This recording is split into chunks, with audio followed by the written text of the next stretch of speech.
and ultimately a strong commitment to understanding that yes, we want to work with the international community and our neighbors around the world, but there is no substitute for American leadership in a dangerous world. And that all over the world,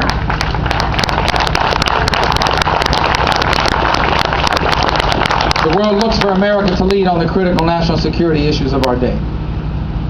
We talked about the policies that come from Washington and how they are scaring people. How this idea that taxes could be raised on anybody, which, the Democrats call it the Bush tax cuts.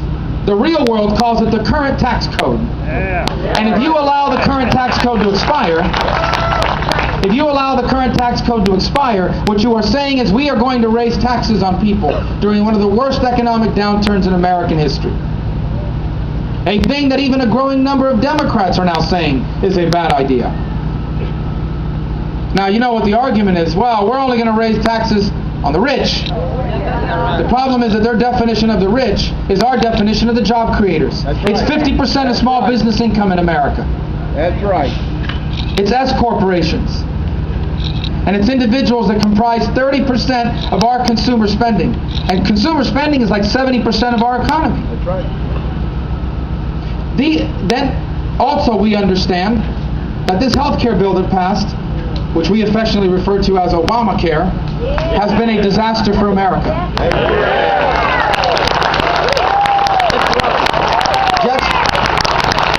First of all, every promise they made about that bill, they've broken. That's right. They said that if that bill passed, no one would lose their existing coverage if you were happy with it. Didn't they say that? Yeah. Well, they lied. Because we now know that up to 69% of people could lose their existing coverage. They said that if this bill passed, it would make Medicare stronger. Didn't they say that? Yeah. Well, they lied. Yeah. We now know that people are starting to be dropped off Medicare Advantage programs. And in fact, it takes money out of Medicare and uses it to create a new government program somewhere else. That's right.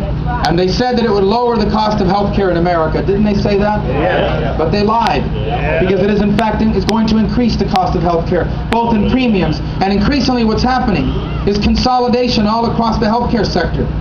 Right. Insurance companies are buying up small insurance companies, which means we're going to have less competition. That's right. Hospitals are buying up doctor practices, That's right. which means we're going to have less competition. The bill is a disaster. Yeah. Boeing announced last week that their employees will have to spend more money on their own health care next year because of the health care bill. It's one of the reasons they cited. Sure did. McDonald's announced recently that if they didn't get a waiver from the bill, that they would stop offering health insurance to their low-wage part-time workers. That's right. Small businesses that I have met with all across Florida, not economists, not professors, not journalists, small businesses, people who every single day have to make the decision about whether to hire more people or keep people they have on, have told me that this bill has forced them to decide not to hire people next year. It's tempting them to go under the 50-employee threshold, maybe going part-time. It is a job killer. It must be repealed and replaced. Yeah.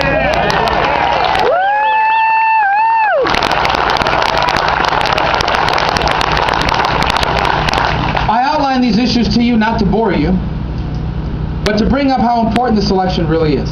We have these every 2 years. And sometimes these elections are followed like an athletic competition. Which team is going to win? The Republican team or the Democrat team? This election is about so much more than that. This is not just a choice between two different ideologies or two different political parties, or who the majority is going to be or who wins and gets to take home the trophy. This election goes far beyond all of that. This election is literally a referendum on our identity as a nation and as a people. Yes.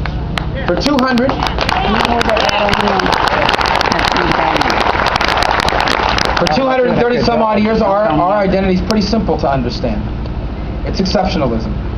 It's the fact that America is unique and different, and in my opinion, and probably yours, the single greatest nation in all of human history.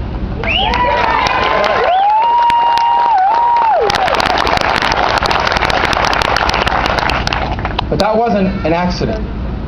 It didn't happen because God loves Americans more than He loves other countries. That's right. It happened because the people that were here before us, the Americans who stood where we stand now, Yes.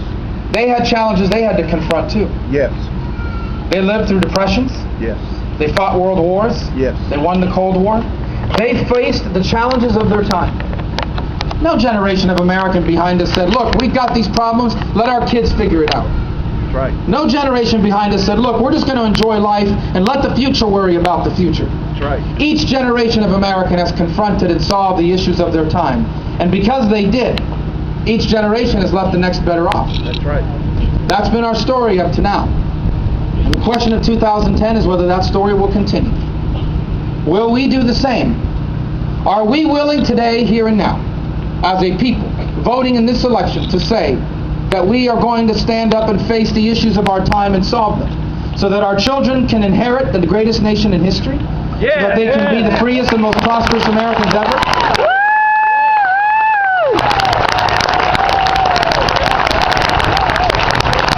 Or will we elect people that will continue us on the road that we've been on for far too long? That will bury their heads in the sand, pretend that nothing's wrong, and let the future worry about the future? Well, we are literally at that crossroads. It's interesting that I'm standing here today because there's two pathways. And it reminds me of the two pathways that stand before us. The pathway that we're on, That's right. no disrespect to the people on it, I'm not talking about you. The pathway that we're on right now, will lead us to one place and one place only. If we stay on the road they have us on, we will be the first Americans ever to leave the next generation worse off. That's right. And our children and grandchildren will be the first Americans ever to inherit a diminished country. They will inherit a debt that they will pay extraordinary taxes their whole life just to pay down. They will inherit a diminished America, incapable, because of these economic problems, from influencing affairs around the world. They will inherit an economy where entrepreneurship, upward mobility, and the ability to start a business literally out of the spare bedroom of your home will be in peril. If we stay on the road they have us on, that is what we will leave behind. That's right. But there's another road. And that's what this election is asking us to choose. It is a road that says we must confront these issues. This debt cannot be put off till tomorrow. Let's begin to solve it now. Our economy and the things that help it grow, we need leaders that understand what those things are. Let's start doing that now. Let's stand up to those who seek to redefine the role of government in American society and in America's economy, and preserve what makes America exceptional and unique. And that's the road that we are asking people to follow us on this election cycle. That's right. That's what this election is about.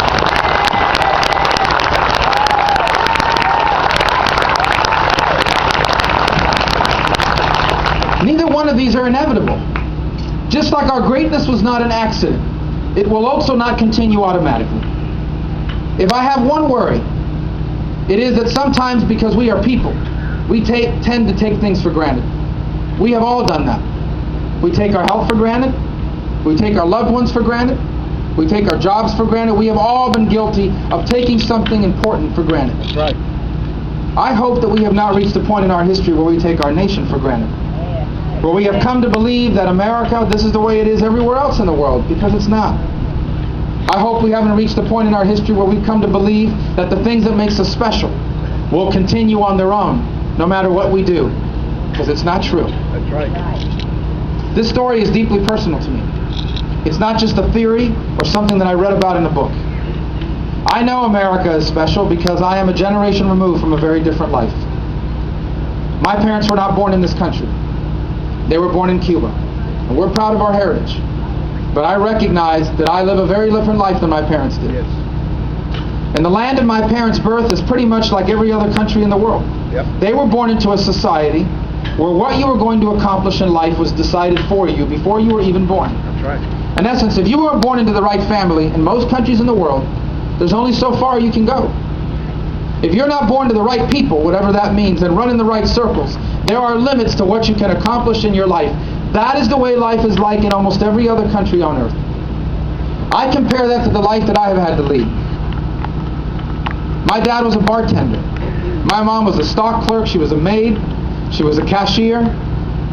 We didn't have financial or political privilege.